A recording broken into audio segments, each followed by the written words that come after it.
Docking is nothing more than a controlled collision. Sometimes it's an uncontrolled collision.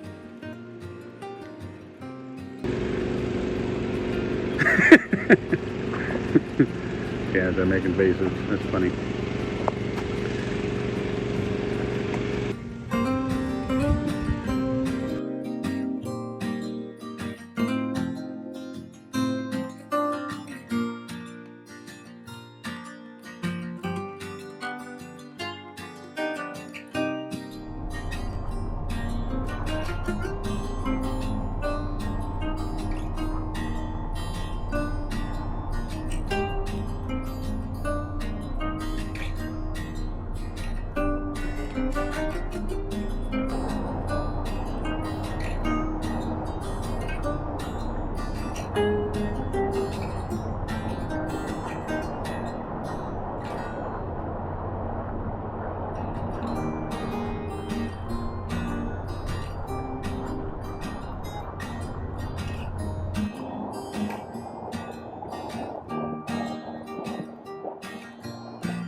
Let's talk about Wrangell Narrows here for a few minutes. We're actually heading south on Wrangell from Petersburg. We're actually going to Wrangell today.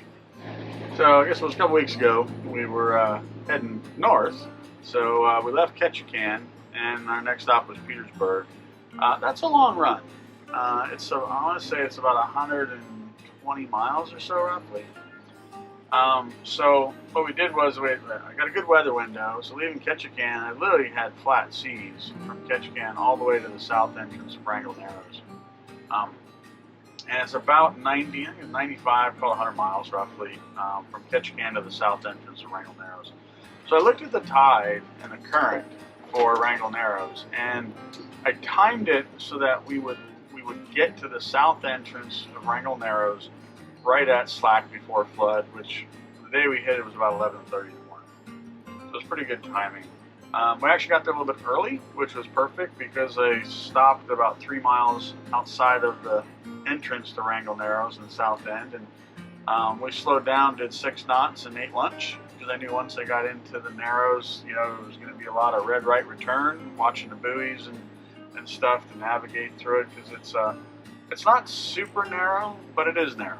Right, and there's, you have other boat traffic and stuff, and there's some islands in the channels to watch out for. The buoys can sometimes be confusing, so I knew once I was in the Narrows, I need to be able to pay attention, of what's in front of me. And, there's also, fishing gear in the water, there's buoys, I don't know if it's crab or shrimp, whatever they're fishing for. And then there's boats on the side, people are trolling for salmon and stuff, right? So we get to the south end entrance right at slack before flood. So that meant I got to ride the incoming tide. So that was actually pretty cool. We basically channel surfed, literally, the whole afternoon. It's about... Let's go channel surfing! Right. so we, it's about 20 miles long for the entire Wrangell Narrows. And as I'm cruising, I knew I was going to slow boat the whole thing. I mean, I could have popped up on plane and done it quick, but I was like, I wanted to see the sights and stuff, and Wrangell Narrows is very unique. So I just wanted to do 5, 6, 7 knots to the Narrows, and I was timing it to get into Petersburg. Now, Petersburg is interesting as well because it's right along Wrangell Narrows. It's at the north entrance of Wrangell Narrows, and Petersburg is known for having a large amount of current run through the marina. If you go ahead and look at the notes that people have on the charts, the active captain stuff, and even in avionics, you'll see plenty of notes of people saying, it was a struggle, lots of boats, struggling to get into the marina, whatnot. So I paid a lot of attention to that. So I looked, there's 3 current stations right out in front of Petersburg, and I was looking at that, and the day we came in, the current actually peaked a little over 5 knots. And I was like, I do not want to hit the fuel dock and the marina with 5 knots of current. So I was timing it so that we would hit Petersburg close to slack, is really what I wanted. So as we were heading north, I'm watching the Yamaha display, and I went from 2.1 miles per gallon, which is usually what I get when I'm slow boating. It's usually, call it 7-8 knots at about 3.7, 3.9 gallons per hour, which comes out to about a little over 2 miles per gallon. That's normally what I get under normal conditions. Well, then I saw 3 miles per gallon. Then I saw 4 miles per gallon. Then I saw 5 miles per gallon. And I was like, wow, I've never seen 5 miles per gallon on my boat before. Then it was 6. And I kept going, and then I saw 7. 7 miles per gallon. I'm taking pictures of this because I'm like, nobody's going to believe me otherwise, right? It peaked at 8.4 miles per gallon. I have photographs to show this, right?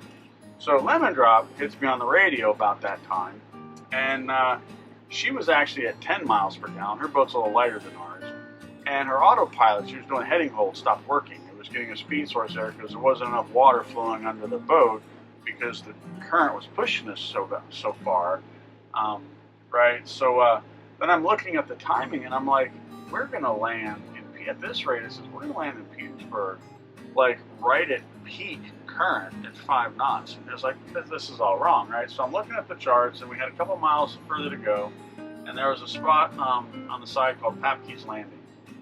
And as the channel comes up and turns, Papkes Landing is off on the side, and it was marked as an anchorage. I looked at the notes on it, and it's like, yeah, it's a decent anchorage and all. So we pulled over there, hit Lemon Drop on the radio and said, hey, we're going to pull over an anchor. And she's like, why? And I said, you want to dock in 5 knots of current in Petersburg? She goes, I don't. So I had to laugh over that. So we pull into Papkes Landing. It was like 40 foot of water. We dropped the anchor, and we just waited like 2.5 hours. I was just watching the current for when it was going to slow down. And then I timed it because I still had 8 miles to go. So I was looking at how long it would take us to pull the anchor and then get the last 8 miles in Petersburg. And slack was like right at 6. So I called I had cell service through my Peplink router. So I called the fuel dock and find out when they closed. So I really wanted to get fuel first and then hit the marina. We always like doing that when we travel. It's best to stop at the end of the day with a full tank. So if you need to leave early in the morning, you can do so before the fuel dock opens. And the fuel dock closed at 6. So I timed us getting to the fuel dock at 5:30. And we were right on time. We ended up with like a little over between 1 and 2 knots of current when we hit the fuel dock. Got our slip assignments from the Petersburg Harbor Master and pulled right into our slips at right at slack current really in Petersburg. We had the north docks, really nice docks up there in Petersburg. So easy docking, easy day of travel and stuff, but definitely got to pay attention to the current and stuff as it runs through Wrangell Narrows. I was told that the Southeast Alaska ferry system actually sets their schedule for all throughout Southeast Alaska around Wrangell Narrows, around the tides and the currents that go through Wrangell Narrows. That's how big of an impact it has in this area. Petersburg was actually really nice. So pulling into Petersburg, the harbor master is manned 24/7. You can hit him on the radio 24/7, 7 days a week. There's somebody in the office that will actively answer the radio, give you slip assignments, talk to you, whatever.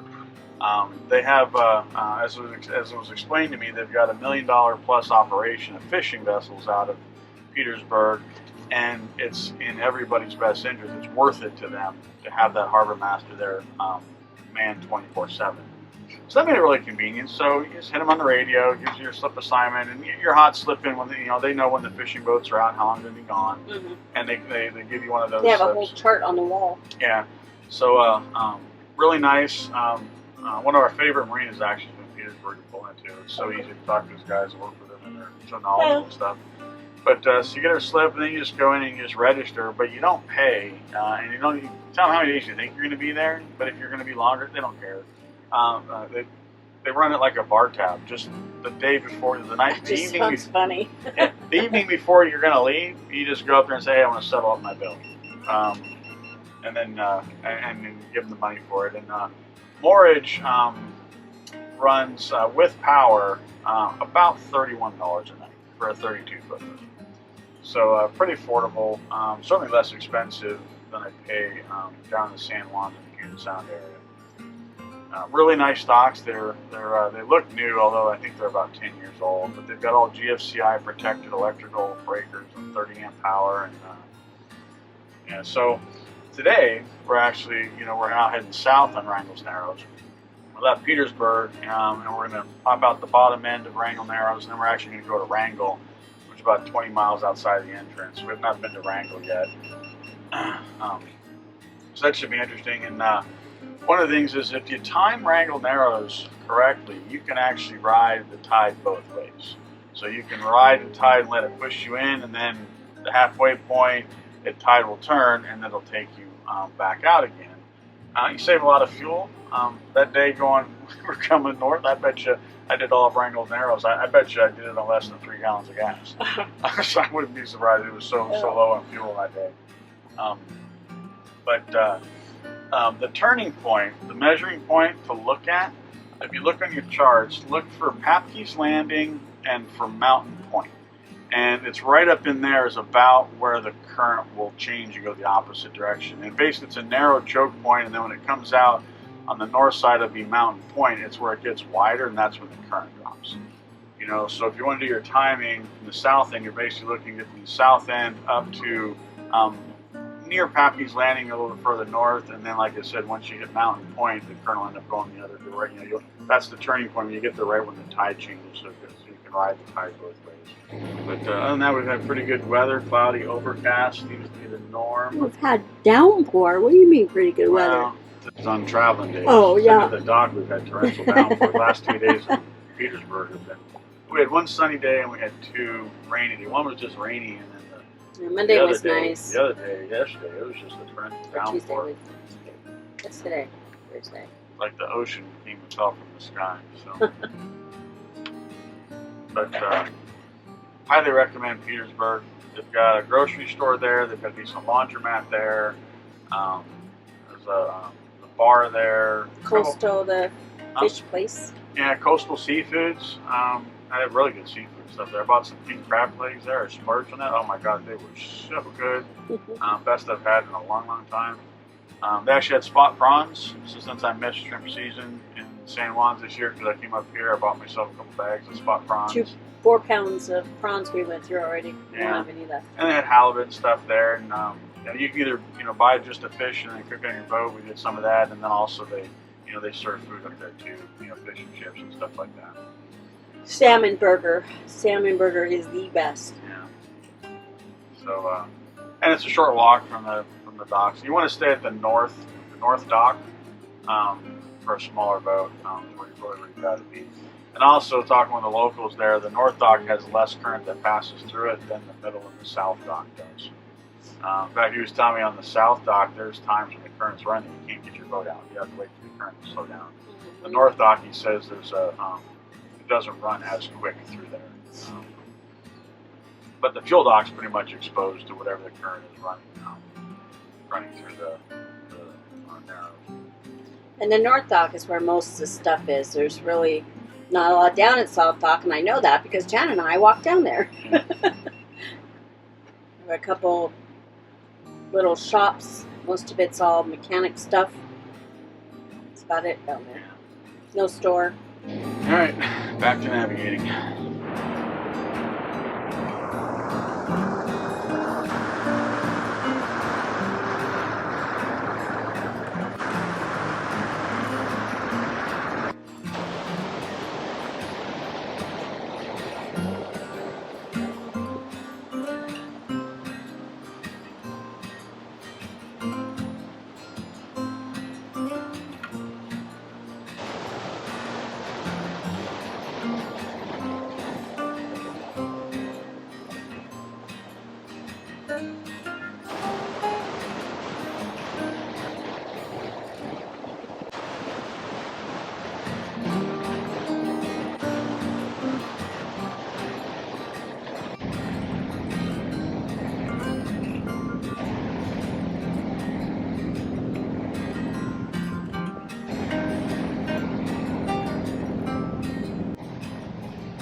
If you enjoyed watching this video, click the screen to watch another.